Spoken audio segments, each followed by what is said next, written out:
Welcome to the Bend Don't Break podcast. We are powered by The Source, Bend's locally owned media company and weekly newspaper. This podcast is our eddy in the rushing waters of local journalism. We are glad that you're taking some of your time to listen to us chat with the people who shape our local community. Support us through our member program at bensource.com. Thank you to our presenting sponsor, RE/MAX Key Properties, a family-owned full-service real estate brokerage specializing in residential, luxury, commercial, new construction, and ranch and land properties. Their new state-of-the-art facility at 42 Greenwood Avenue is a modern, collaborative space and the new home of the Bend Don't Break podcast recording studio. Hi, I'm Aaron Switzer, publisher of The Source and your host for the Bend Don't Break podcast. Today, we're joined by Johannah Johnson-Weinberg, a passionate advocate working at the intersection of housing and animal welfare here in Central Oregon. Johannah's journey began at a local humane society where she developed a deep understanding of the human-animal bond. Her experiences led her to found CAMP, an organization focused on supporting pet owners experiencing homelessness, ensuring they can keep their beloved companions by their side while working towards stable housing. With years of nonprofit experience under her belt, Johannah is leading efforts to create upstream, compassionate solutions for some of our community's most vulnerable residents. Thank you for being here. Thank you for having me. So when you started working at the Humane Society. Oh, you picked up on that. I did. Yeah, okay. What made you there's a big need there, and then you've got to have some kind of drive and desire to get out and now you're going outside, you're doing outreach. What created that kind of moment for you? If there was a moment. Yeah, I was like, I don't know. Actually, I don't even know if there really was that connection with the Humane Society and the work that I'm doing now. If I could be completely honest, I don't even think I really thought about unhoused pet owners in Central Oregon when I started working at the Humane Society. Okay. I had just lived in Bend for about a year when I got that job. So that was kind of my intro into animal welfare. Okay. But I did see a lot of people having to surrender their animals because they couldn't afford veterinary care or housing. I just didn't have the wherewithal to think about it as a big picture. Just in that moment, I was like, this is what's happening. You could just see the environment for what it was. Yeah. And, but at some point, you're there, you're taking all this in, and something's building in you to, help this population that otherwise would get no services. Yeah, I think, again, it wasn't necessarily about unhoused pet owners. It was just about pet owners having to make these decisions for things that I thought at that time were so preventable. Yeah. If we could just find the money for a dental for this cat, then maybe that owner didn't have to surrender their animal or have to choose, I have to do a dental for my cat or I have to pay rent. I can't do both. Yeah. And so, again, it wasn't specifically about unhoused pet owners. It was just, it didn't make sense to me that this was the only option, that people had to bring in their family member, surrender it. The shelter would provide the vet service, and then we would adopt it out to a new family. Oh, okay. And that just didn't make sense to me. This animal was already in a home. The people loved it. They just couldn't afford XYZ. Right.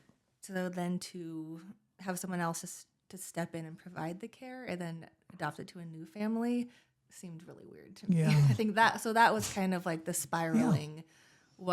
There should be an option.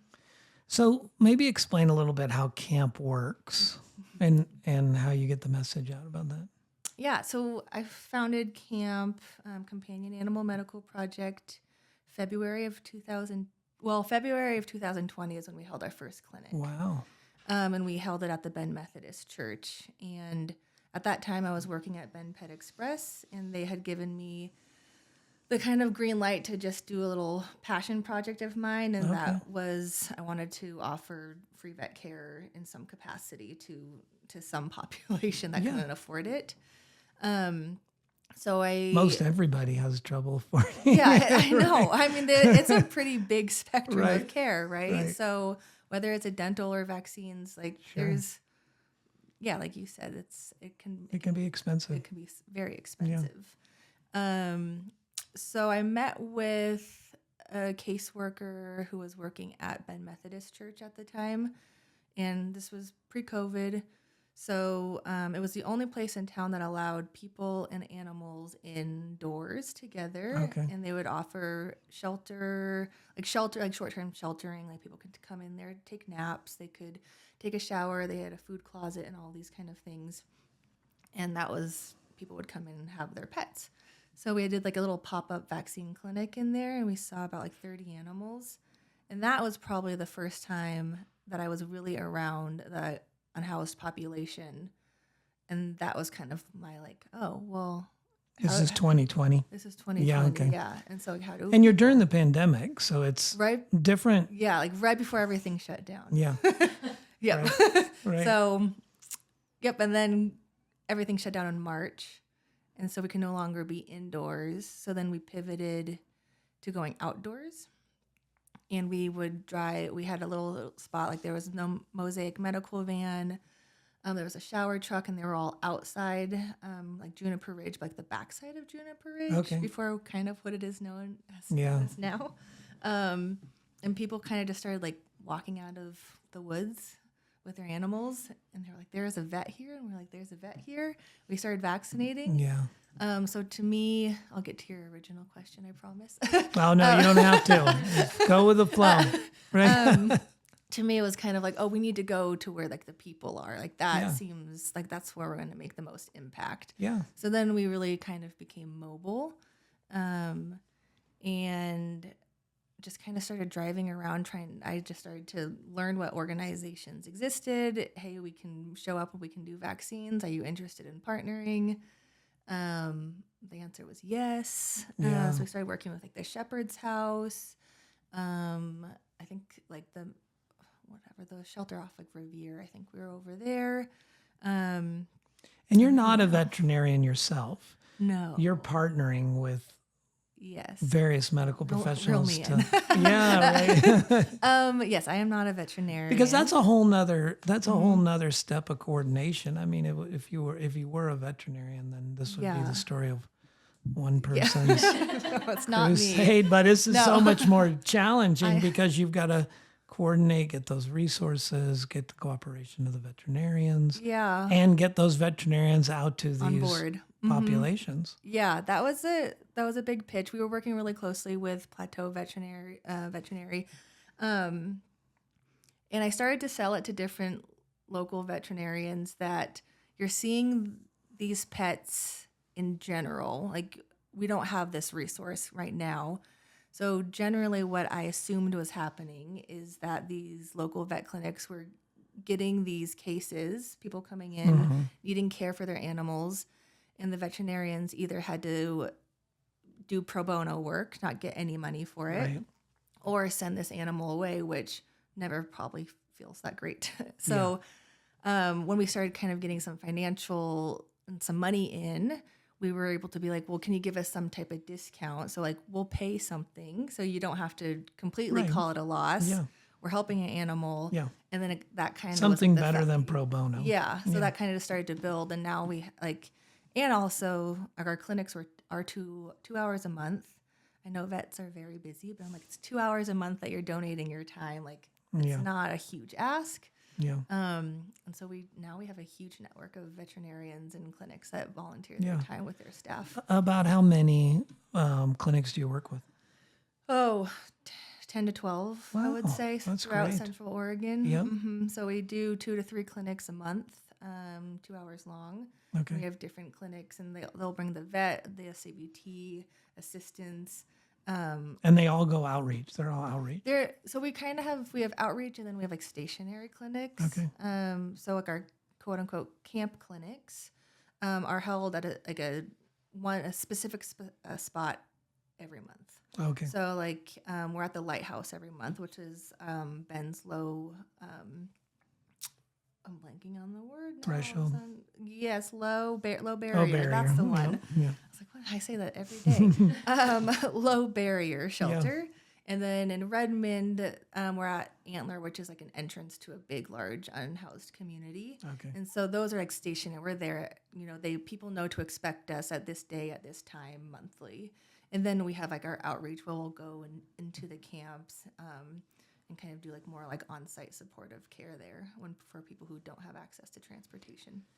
I mean, it might be that perhaps this population is, over the time you've been working, got more familiar with this type of care. But I got to believe that when you first started going out, there were some people who you were blowing their minds. Like you were coming to take care of their dog, like, and they're in such a bad way, or in a place where they otherwise. It probably was the furthest thing in their mind that my dog's going to get some support. Mm-hmm. Yeah, I want 100%. Yeah. And that there wasn't any like strings attached. Like they weren't there to take their animal from them. Yeah. We were just there to make sure, like, what do you need? How can we help? Yeah. And I think people, yeah, like you said, that didn't exist. Right. Right. So, yeah, it's pretty special because these animals are their everything.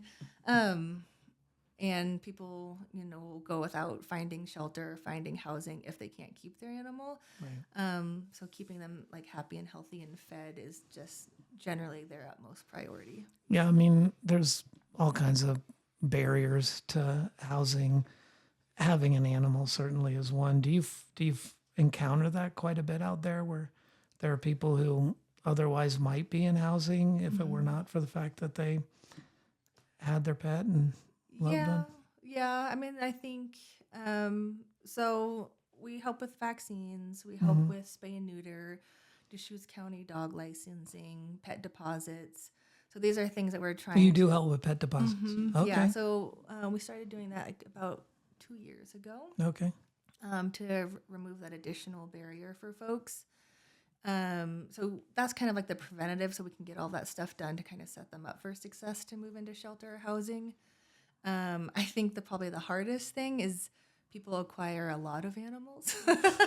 And so I think for anyone who's looking for housing, when you have multiple pets, that's certainly challenging. Yeah. And so those conversations are tough because that's their life for the last X amount of years that they've been kind of in this survival mode. So then to have to think about, I have to give up this animal or this animal, that's super challenging. And I mean, that I don't have an answer for that. My mind's just getting blown here. Like all of the I mean, you're aware of these things in pieces, but not as a collective burden on someone trying to find housing. I mean, I can imagine. I mean, there's stories of cat ladies, but and dogs, and you feel for them, but you don't imagine them that they're trying to do that without a roof over their head. Yeah, I think that's one of the things with camp is that, I've lived here for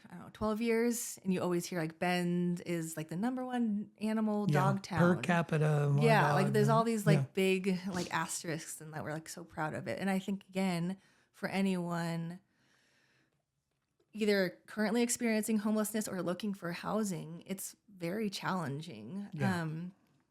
For if you're a pet owner, and then add the income and other barriers to that. So I hope that people, I just think the animal things maybe can bring us all together. Like it's the one thing that we may have like common ground on. Sure. So I try to like pull that out of the community. Yeah. We all love animals.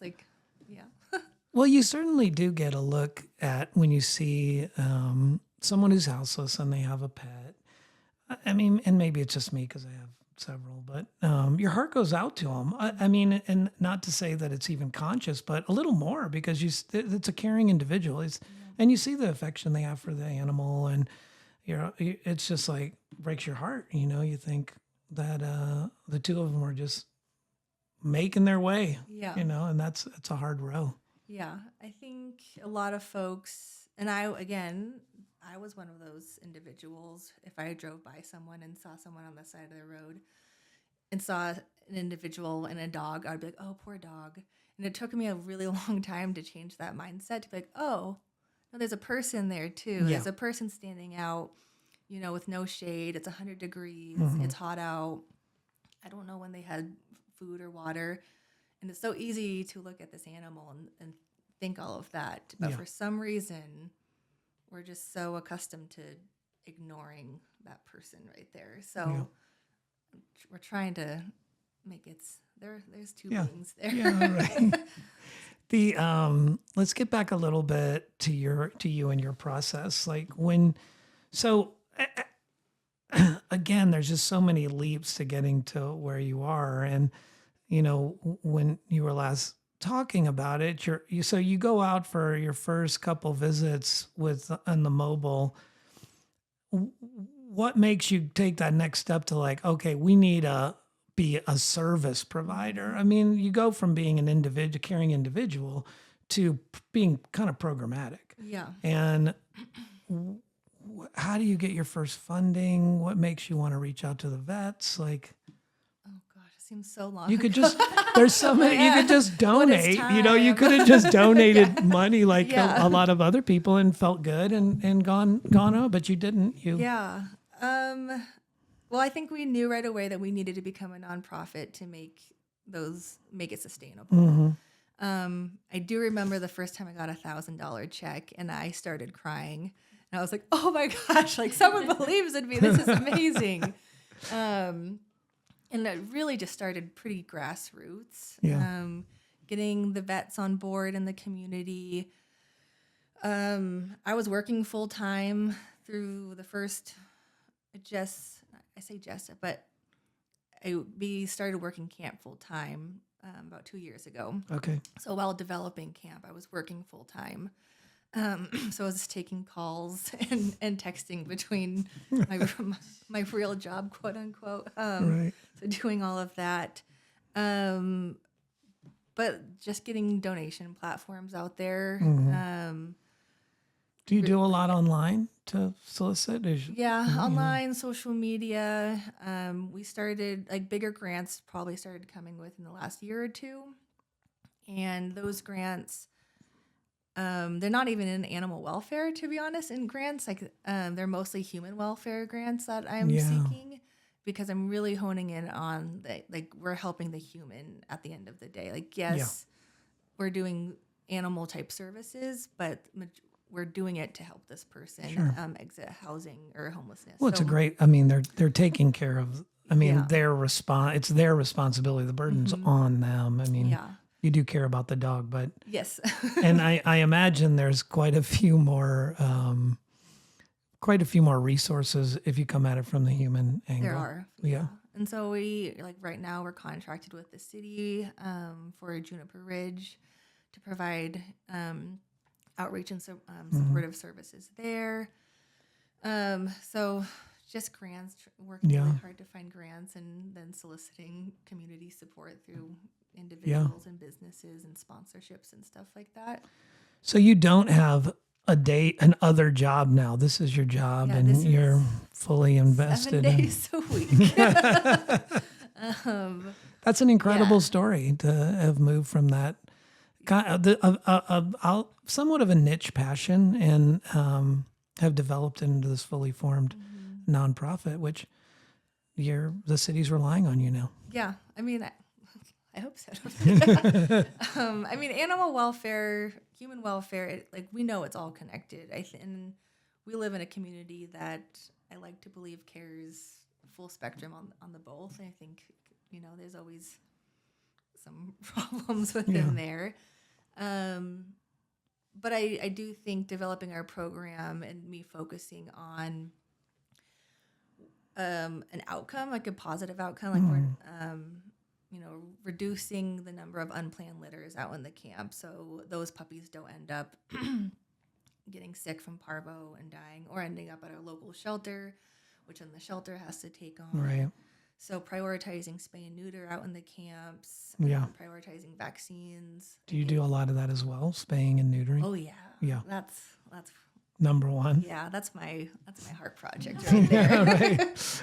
Yep. I don't know. I'll say this, but it's so funny because I always think, I want to take your balls. And people are like, oh, no, Johannah's here to take the balls. I'm like, I'm here to do it. So we develop those relationships with folks, and it's all in good fun. And they want their pets to be spayed and neutered. It's just the transportation and financial that makes it really difficult. So remove that barrier, and I didn't bring my water. And that's happening. Yeah. The when they were doing the sweep, do you get for Juniper Ridge? Was that 2 weeks ago? China Hat, sorry. And they do they alert you ahead of time? Like, hey, this is. I mean, it's probably on your radar, but are you coordinating with services? Like, this is going to be a problem. Yeah. We started kind of thinking when we got the information months ago. We started kind of planning, anticipating if there would be rehoming requests or animals left behind just for whatever reason. So we started talking with folks. We were doing outreach out there. So just kind of chatting with folks to see where they're going to go, what they needed. Mm-hmm. We helped rehome a couple animals. And then the Forest Service actually has been calling us when they find cats out there recently. So, yeah. Do you try to return? Do you try to return the cats, or do you? So one cat was trapped, and we got her back to her person.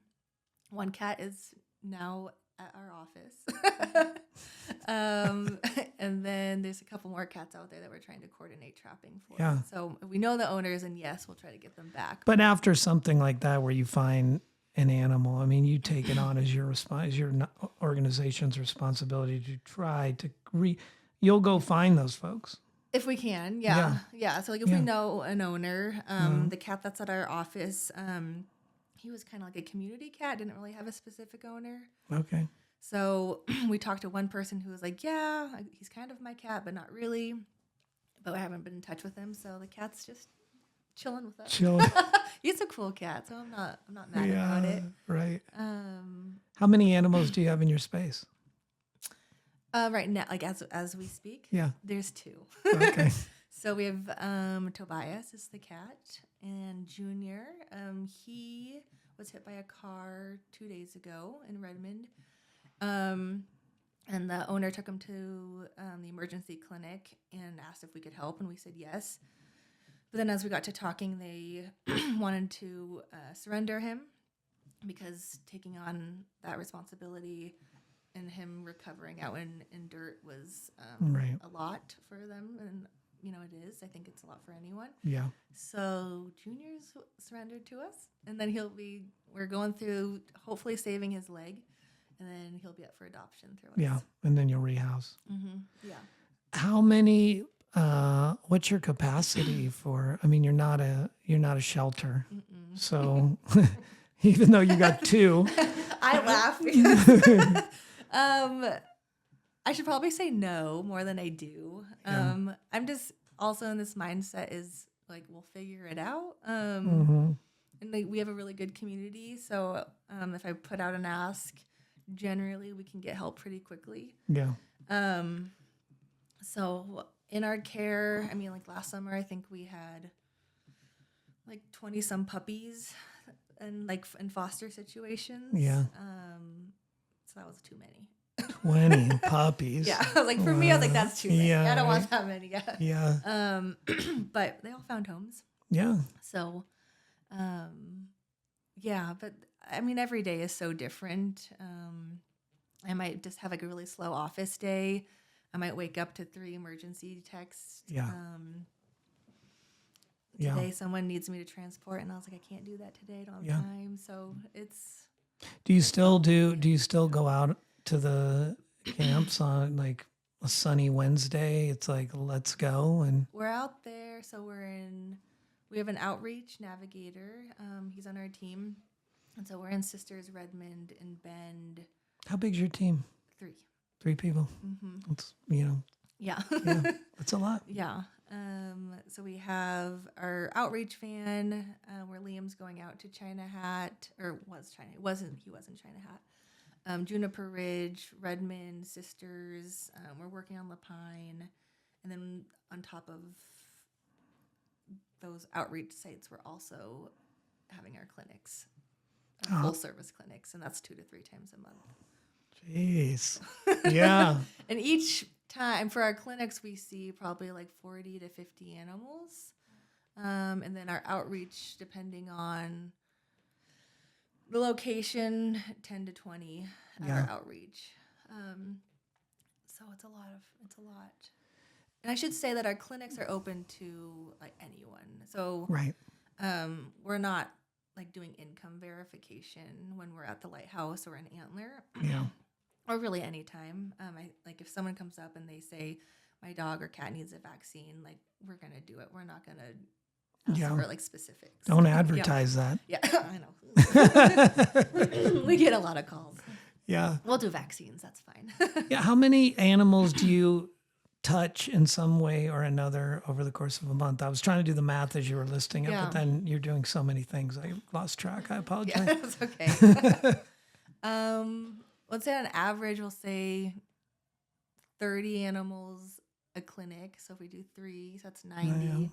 Plus our outreach, I would say 100 to 200. A week? Oh, a month. Sorry. A month. A month. Yeah. Okay. A week? I don't know. 200 a month. I can do the math from there. That's a lot of animals. And then we're spaying and neutering monthly as well. So that's a lot of. So we that counts as a touch. That's more touches. Yeah, no, I did not include the spay and neuters. I know. I'm saying. I did not include those. So that's us like scheduling with our vet partners like a 15 animal day. Yeah. And we'll drive out to the camps and pick up 15 animals. Okay. And then bring them to the vet and get them all fixed. And if they need vaccines, vaccinated. And then drive them back out to their people at the end of the day. Incredible. So, and we do that 1 to 2 times a month. Okay. Yeah. Yeah. So, you're pressed in 250. I bet on a good one it goes to 300. Yeah. I never really think about the numbers, and then It's a lot of people you're touching. Yeah. Yeah. So, People and animals, of yeah, course. Yeah. But, and then helping people with pet deposits.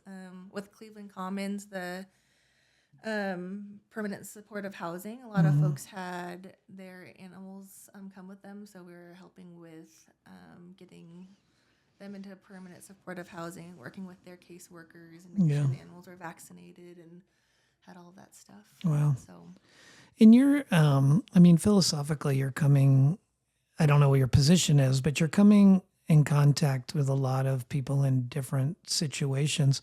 I mean, some of them you've got to look at and they're not good, and you've got to make a decision. I mean, what do you do in those situations where you're seeing an animal that might not ought to be with that person? Yeah. I would say thankfully in my time, 5 years, maybe less than 5 times I've seen that. So it's not often. Yeah. There's this one story of this individual out in China Hat. This was probably 2 or 3 years ago. And we got wind that his dog was not doing well. It was really skinny. And so we knew this individual. We kind of already had a relationship. So what we did in that case is we just ramped up our connections with him. So made like weekly stops to say like, hey, how are you doing? How's your dog's doing? Yeah. We got eyes on the dog, and the dog was pretty skinny. And just started having those real honest conversations about the health and condition of the dog and the position that individual was currently in, and made it known that we were here to help. We didn't want to have to take the dog away, but if things didn't change, like we would be having a different conversation. Yeah. So we probably did like really honed in consistent outreach to this individual for like 6 months. Wow. Then it wasn't getting better. Yeah. And the Forest Service knew about it, but they weren't really stepping into like, I don't really know what they can do in that situation. It's not their role. So one day we just made the decision to go out there and, bring the paperwork to have him sign the dog over to us.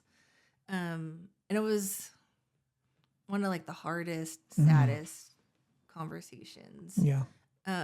Because this individual was struggling himself. And he knew what was happening. He just was in this terrible cycle that he couldn't get out of. Right. And so we listened, and we were just, I know it sounds really corny, but like we were just empathetic of the situation. And like made it know, like, this isn't your fault. Like, we're not blaming you. We just don't want this dog to die. And so he surrendered the dog to us. Yeah. And the Humane Society took it, and we did a little handoff. But how'd the dog do? Well, it's complicated. Forget I asked. Yeah. Right, it was a good story until I asked that question. He got a good year. Okay. Yeah, he got a good year. He got to live as a dog. And was loved for a good year. Great. But I think. But I would say the fact that you are placing yourself in a position where that is a role that your organization takes. I mean, that is hard work. Yeah. That is a tough row to hoe, and a necessary one as well, because everybody wants to know there's at least somebody other than the Forest Service who's got eyes on that kind of thing, and you're in a place where you do have eyes on a population of animals that no one else does. There's not a lot of eyes out there. Well, I think the expectation or assumption, I should say, from a lot of people is that these animals aren't cared for. And I would say 99% of them live an extraordinary life. They're out with their people all the time. They're running around. Yeah. Sure, like there's things that like even I would like to change, but I would like to change that for the person too. Sometimes I wonder if my dog wouldn't be happier living on China Hat. Yeah, right? Like just running free. I do have a more positive story too about a dog living, and he's thriving right now that we worked with. So there's also those. But I think like we just always try to approach it. Like, I don't want to sugarcoat any. I'm not going to sugarcoat for like the work that I do, or like having those conversations too. Like, I'm generally working with adults, and so I'm going to talk to them like an adult and have these real conversations. And to me, that works because we're just straight shooting, and like we can have these just real hard conversations, and that's a big part of like the transparency too. Like let's talk about it. Yeah. They know that I'm not going to do anything. I'm not going to. I mean, if I had to get the law enforcement, like I don't know if I would or not, but. Well, you spent. I mean, even in what you were saying, you spent 6 months. You're invested. I mean, clearly you're having these long conversations. It doesn't sound heavy-handed. I mean, again, he knows that, or I hope he knew, it was caring individuals, looking out for his best interest and the animals, and ultimately, if he was with the animal and it was malnutrition, then he was trying to take care of it. He probably just didn't have the wherewithal. And I think that also what I found is that individual actually got substance treatment and I believe is housed. So like it just wasn't working. Yeah. And we could have that conversation. Yeah. And us removing the animal, he got to focus on himself. Yeah. And, go in to get sober and get into housing. Yeah. So that is a happy outcome. It's absolutely. Yeah. So, well, we're coming to the end of our time. Yeah. Anything that we haven't touched on that you want to touch on before? Let readers. I say readers, listeners, viewers, open-ended, digital people. No, I mean, I think part of me wanting to come here is get the message out of who we are and what we're doing in the community. I think there are a lot of folks that still don't know about us, which is. It's fine. People don't have to know about us, but I want more people to know about us. No, it sounded good if people know about you, I think. I want people to know that this resource exists. Yeah. Mostly. That, when people do see an individual like struggling and they have an animal, that there is someone for the most part they can reach out to, like the community can reach out to. A lot of calls that we get, I mean, I don't tell the individual, but I'm like, we got it. Like, we already know a lot of the folks. Yeah, right. And so that's nice, but everything that we do is free. We don't charge anything for our services, so we do rely on community support and grants. And we're always looking for volunteers and people to get involved and just help us advocate and move the dial in the right direction. That's true. If people want to learn more about your organization, where can they reach you? Oh, yes, good question. We have a website, campclinics.org is our website, and all of the information's on there, as well as email. I took the phone number off because that was a lot. But somehow you don't have receptionist duties as well as everything else you're doing. Sometimes people still find the number, so it's not shy. It's out there somewhere. Right. But email's great, and it's on our website. That's great. Yeah. Well, Johannah, thanks for coming and spending some time with us. And I learned a lot. I always talk to Megan about how much I actually learn in these podcasts, and this one's huge. The meter is way over. I knew a little bit because I knew these services existed, but I had no idea the depth that your organization goes to. And it seems like such a commendable we're in the thing. thick of it. You certainly are. I mean, that is some frontline work for sure. Sometimes when people are like, "What do you do?" and I'll do the list, then I'm like, "It's not. It's this. It's limited, but not. It's not limited to what I've expressed. There's a need or an ask. Generally, we'll try to figure it out. That's great. Yeah, that's great. For better, for worse. Thank you for coming in. I appreciate it. This has been the Bend Don't Break podcast. If you liked what you heard, go to our website, bensource.com, and become a member, and we can continue to do more great interviews like this with Johannah, and you get to hopefully volunteer for an organization, and we keep the circle going. Thank you very much. You've been listening to the Bend Don't Break podcast, powered by The Source Weekly. To read, hear, and see more of what we do, go to bensource.com.